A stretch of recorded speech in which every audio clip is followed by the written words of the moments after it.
Hello cinephiles, welcome to the 18th episode of the Boys comic series. इस episode में हम बात करने वाले हैं इशू 20 की।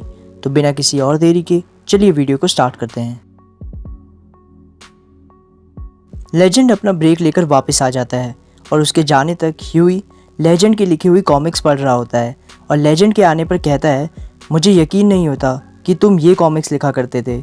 जिस पर लेजेंड जवाब देता है, मैं तुम्हें बता नहीं सकता हूँ कि मैं कितनी बार इसमें बस गालियाँ लिखना चाहता था। फिर लेजेंड आगे कहता है, तो तुम किसे डेट कर रहे हो जिसे सुनकर ह्यूई एम्बैरेस होते हुए कहता है, बुचर ने तुम्हें भी बता दिया। लेजेंड कहता है, क्यों, तुमसे पूछता तो तुम नहीं बताते। फिर लेजेंड इसी बात पर ह्यूई के थोड़े और मज़े लेकर वापस 7 की बात पर आता है। वो कहता है, पब्लिक पर 7 का बहुत क्रेज़ चढ़ा। उनके लिए ये सब ऐसा था जैसे किसी मूवी को रियल लाइफ में उतार दिया हो। अकेले मर्चेंडाइजिंग ने ही वॉर के प्रॉफिट को डबल कर दिया। अब टाइम था अर्ली 70s का, जब वियतनाम वॉर ख़त्म होने को थी और वॉट अपने सूप्स को ला चुकी थी और ये बात पक्की थी कि कम से कम अगले 10 साल तक वॉट की चांदी होने वाली है। और ये सब देखते हुए वॉट के कॉम्पिटिटर्स ने एक एक्सट्रीम स्टेप को लेना डिसाइड किया और वो स्टेप था जोना वॉगलबॉम को किडनैप करना। जोना वॉगलबॉम वही आदमी है जिसने कंपाउंड वी को बनाया। उसे एक्चुअली नाजीज़ ने काम पर रखा था, पर वो नाजीज़ के लिए सूप्स नहीं बनाना चाहता था, इसलिए वो वॉट के टच में आया। वॉट ने 30s में उसे जर्मनी से निकलवाया।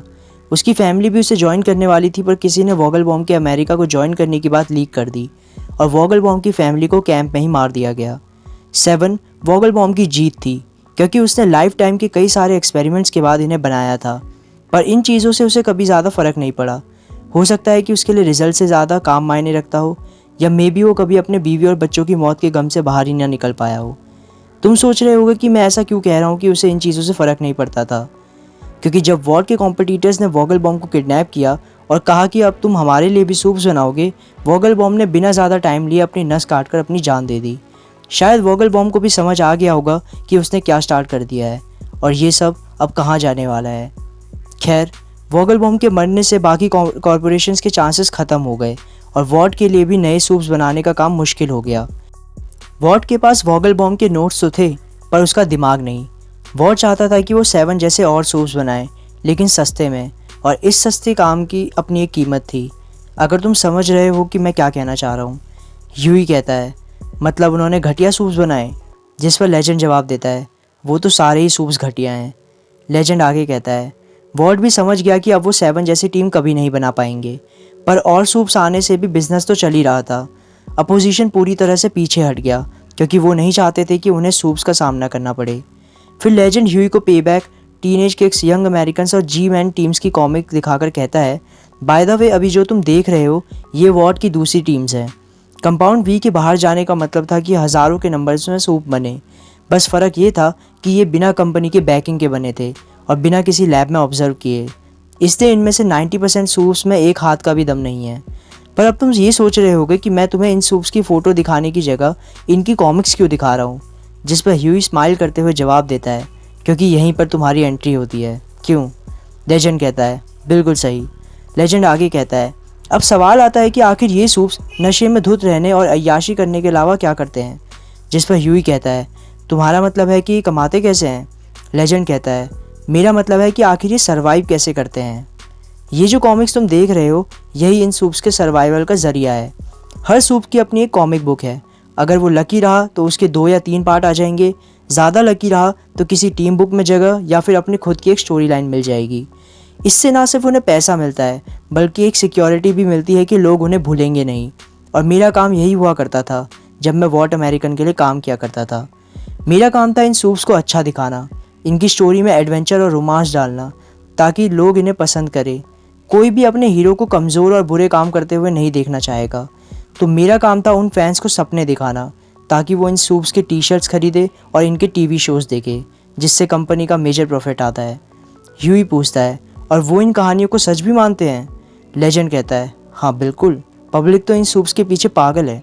ह्यूई कहता है, सच में?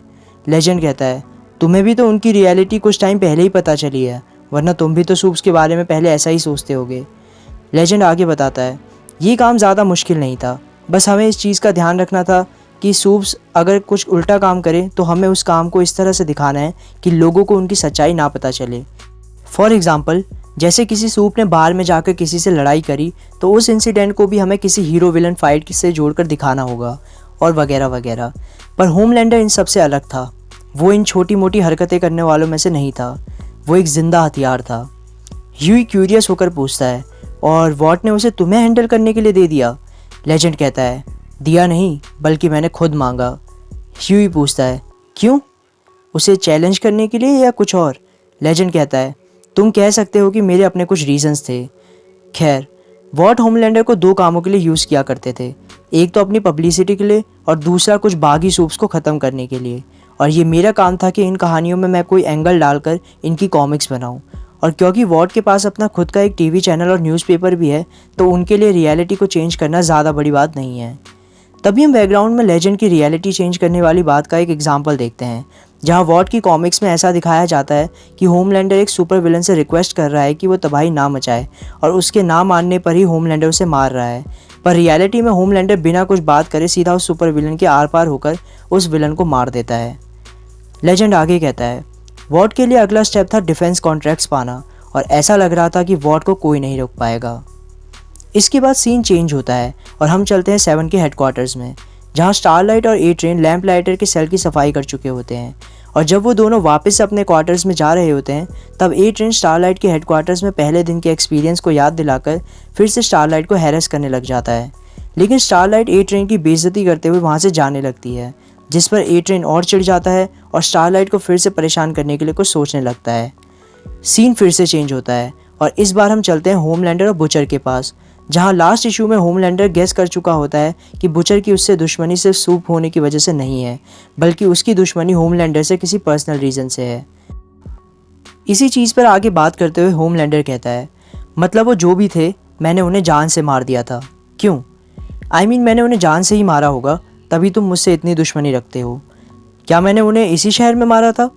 और ऐसा कहने के बाद होमलैंडर बुचर का मजाक उड़ाते हुए उससे पूछता है, हॉट और कोल्ड? कोल्ड मतलब यहाँ नहीं मारा था, कहीं और मारा होगा फिर।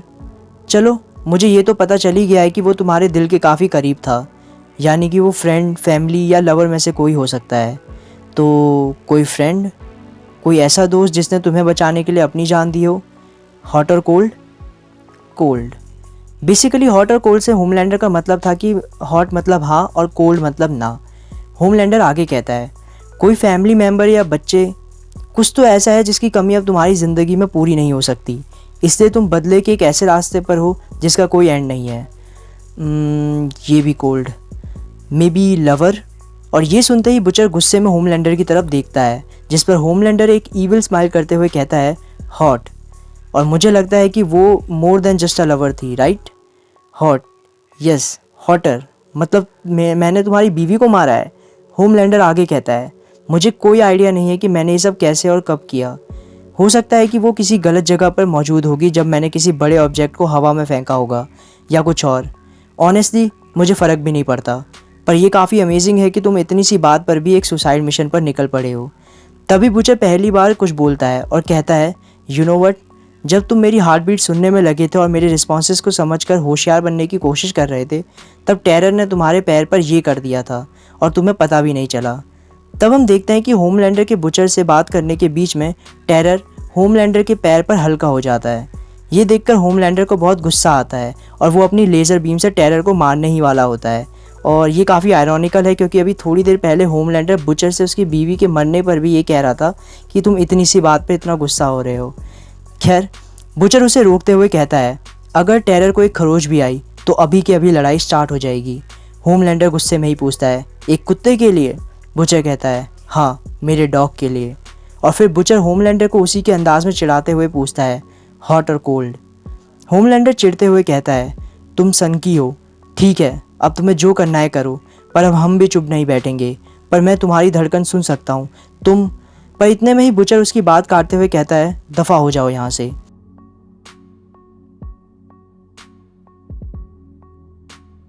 और ऐसा कहते हुए वो टेरर को उठाकर वहाँ से जाने लगता है और होमलैंडर बस वहाँ गुस्से में खड़ा देखता रह जाता है। फिर हम वापस चलते हैं ह्यूई और लेजेंड के पास।